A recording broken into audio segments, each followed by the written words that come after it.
AP cabinet సమావేశం ముగిసింది. ఈ నేపథ్యంలోనే మంత్రివర్గం పలు కీలక నిర్ణయాలకు ఆమోదం తెలిపింది. ప్రైవేట్ వర్సిటీల చట్ట సవరణ బిల్లుపై ఉన్నత విద్యాశాఖ ప్రతిపాదనకు కేబినెట్ ఆమోదం లభించింది. పంచాయతీరాజ్ గ్రామీణాభివృద్ధి శాఖ ప్రతిపాదనకు ఆమోదం లభించింది. వైద్య ఆరోగ్య శాఖలో ప్రతిపాదనకు కూడా కేబినెట్ పచ్చజెండా ఊపింది. 372 సివిల్ సర్జన్ పోస్టులు భర్తీ చేసేందుకు వైద్య ఆరోగ్య శాఖ ప్రతిపాదించగా మంత్రివర్గం ఆమోదం తెలిపింది.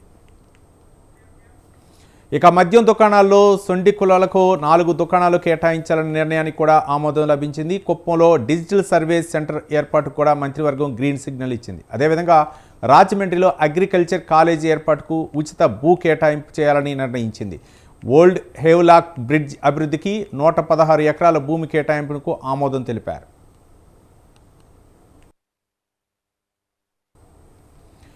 ఏపీ సీఎం చంద్రబాబు నాయుడు అధ్యక్షతన రాష్ట్ర కేబినెట్ సమావేశం జరిగింది. సచివాలయంలో జరిగిన ఈ మంత్రివర్గ భేటీకి డిప్యూటీ సీఎం పవన్ కళ్యాణ్, విద్యాశాఖ మంత్రి నారా లోకేష్, ఇతర శాఖల మంత్రులు, సంబంధిత శాఖల ఉన్నతాధికారులు హాజరయ్యారు.